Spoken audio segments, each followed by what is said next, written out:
Welcome दोस्तों, मैं मोनू आपके अपने परिवार जीपीएस मंत्रा में स्वागत करते हैं।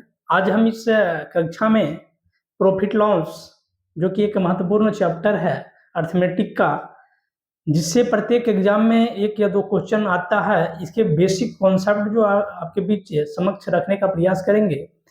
और इसका जो बेसिक कॉन्सेप्ट है उसको आप देखिए और समझिए। सबसे पहले देखिए,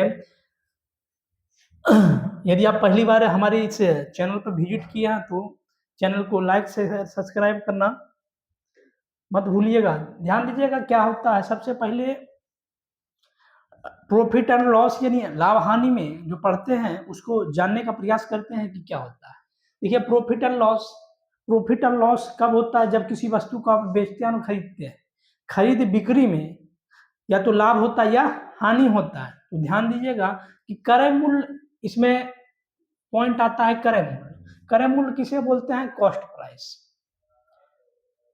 कॉस्ट प्राइस बोलते हैं जब किसी वस्तु को आप जिस कीमत पर खरीदते हैं, जिस कीमत पर आप किसी वस्तु को खरीदते हैं, खरीदने पर आप जितना पे करते हैं उससे हम बोलते हैं क्रय मूल्य यानी कि कॉस्ट प्राइस। लिखा वह मूल्य जिस पर किसी वस्तु को खरीदा जाता है, वह मूल्य जिस पे किसी वस्तु को खरीदा जाता है उसे हम क्रय मूल्य बोलते हैं। दूसरा आता है विक्रय मूल्य यानी कि सेलिंग प्राइस। वह मूल्य जिस पे आप किसी वस्तु को बेचते हैं, वह मूल्य जिस पे किसी वस्तु को बेचा जाता है उसे हम क्या बोलते हैं? वह मूल्य को हम बोलेंगे विक्रय मूल्य यानी कि सेलिंग प्राइस। अब ध्यान दीजिएगा, यदि आप किसी वस्तु को खरीदे यदि हम बोल रहे 500 में आप खरीदे, कितना में खरीदे?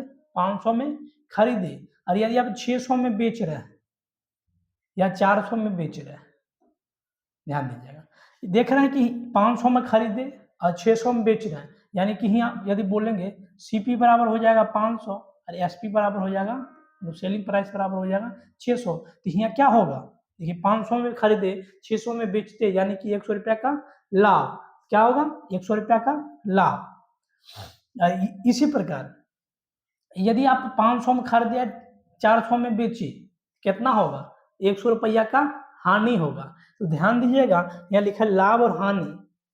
लाभ लिखा लाभ कब होगा? जब विक्रय मूल्य क्रय मूल्य से बड़ा हो। लाभ कब होगा? जब विक्रय मूल्य आप क्रय मूल्य से बड़ा हो तो लाभ होगा। उसी प्रकार हानि कब होगा? हानि कब देखे? जब यहाँ देखे कि कौन बड़ा है?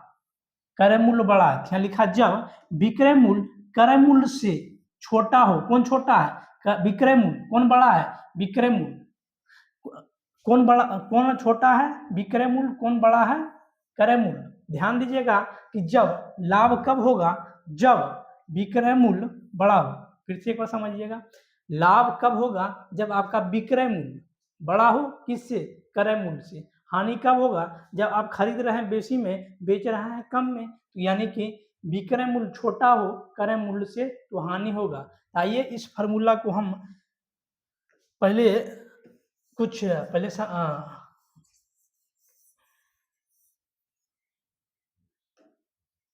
देखिए, आप सीख चुके हैं कि लाभ जो होगा, लाभ क्या होगा? जिसे आप 600 में 500 में खरीदे थे और 600 में बेचे, 100 रुपया का लाभ हुआ। तो लाभ बराबर क्या लिख सकते हैं? लाभ बराबर लिख सकते हैं कि लाभ होगा 100 रुपया का। तो 100 रुपया कैसे निकालें? आप यहाँ निकालेंगे, एस पी से घटा दिए किससे? सीपी को, तब ने 100 रुपया का लाभ होगा। अब इसी के माध्यम से लिख सकते हैं पी बराबर हो जाएगा S P minus C P. अब उसके बाद देखिए, तो एस पी बराबर लिख सकते हैं। एस पी बराबर क्या हो सकता है? एस पी बराबर होगा ई घटा ई पी, ई इधर लाइएगा, यहाँ लिखेंगे सी पी प्लस प्रॉफिट। उसी के बाद अब यदि बोलेगा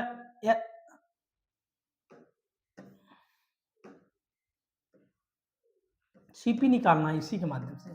सीपी कैसे निकलेगा? इसको इधर ले जाइएगा, इसको इधर ले जाइएगा तो लिखिएगा एस पी, और इसको इधर लेके आइएगा माइनस पी। ये तीन को फार्मूला निकलेगा इस पे आधारित। कोई दिक्कत? अब आइए, यदि आप 500 में खरीद रहे हैं, 500 में खरीद रहे हैं, 400 रुपया में बेच रहे हैं, तो ये आपका होगा सीपी ये होगा SP। तो हानि यहाँ देख रहे हैं कि 100 रुपया का हानि हो रहा है ना। लॉस, लॉस कैसे होता है, लॉस बराबर लिख सकते हैं, लॉस बराबर क्या लिखेंगे, CP माइनस SP। इसके माध्यम से फार्मूला निकालिए। यदि हम बोलेंगे CP निकालने के लिए SP माइनस में इधर जा क्या होगा, प्लस में, तो SP प्लस लॉस हो जाएगा। उसके बाद यदि हम बोलेंगे SP इसके माध्यम से निकालने के लिए लिखेंगे CP, ये इधर जाएगा प्लस में, इधर जाएगा माइनस में।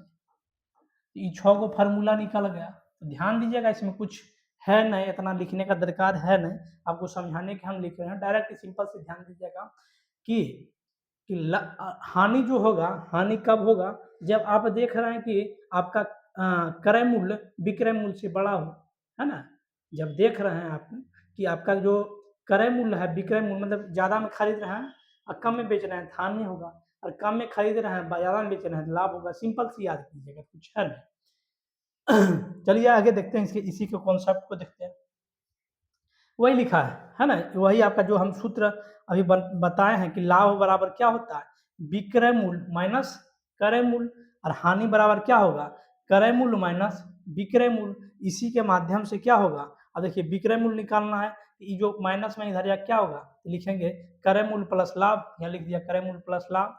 उसी के इसी पर यदि हम निकालेंगे क्रय मूल्य निकालें तो विक्रय मूल्य इधर जा क्या होगा, क्रय मूल्य बराबर होगा विक्रय मूल्य माइनस लाभ।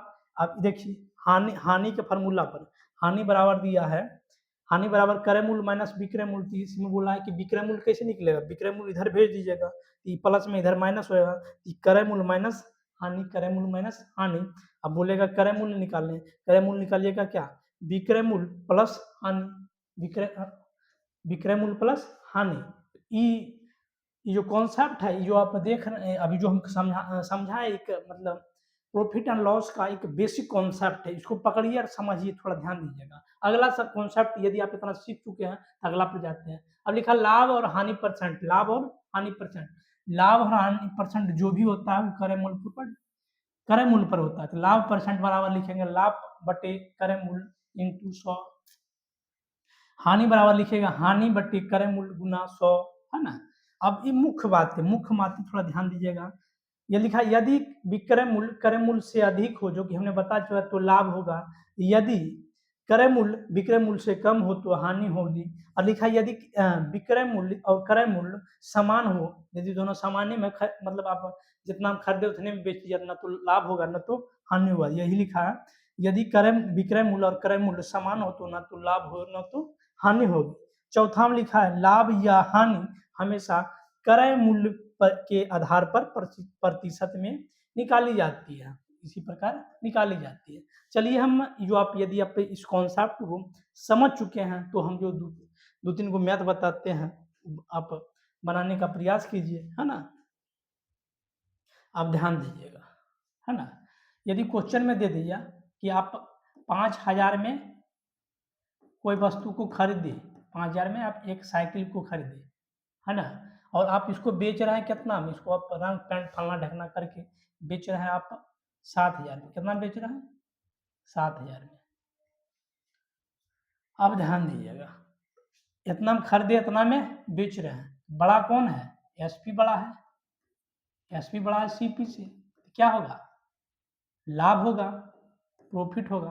प्रॉफिट कितना होगा, यदि बोलेगा प्रॉफिट होगा, प्रॉफिट कितना होगा, तो हम जानते हैं SP माइनस CP होगा। बराबर लिखेंगे 7000 माइनस 5000, बराबर कितना होगा, 2000 का लाभ होगा। यदि बोलेगा प्रॉफिट परसेंटेज निकालने तो निकाल दीजिए प्रॉफिट परसेंटेज, बराबर लिखेगा P बटे CP इंटू 100। P कितना है दिया, 2000 दिया है, बटे 5000 और गुना 100, 0 0 खत्म, इसको काटिएगा तो होगा 20 बराबर 40%। तो इस प्रकार के मैथ को कुछ है नहीं, हल्का सा आपको समझने का दरकार है कि हम क्रय मूल्य किसे बोलते हैं, विक्रय मूल्य करते हैं, लाभ पर से लाभ क्या होता है, हानि क्या होता है, लाभ परसेंटेज कैसे निकालते हैं, हानि कैसे परसेंटेज।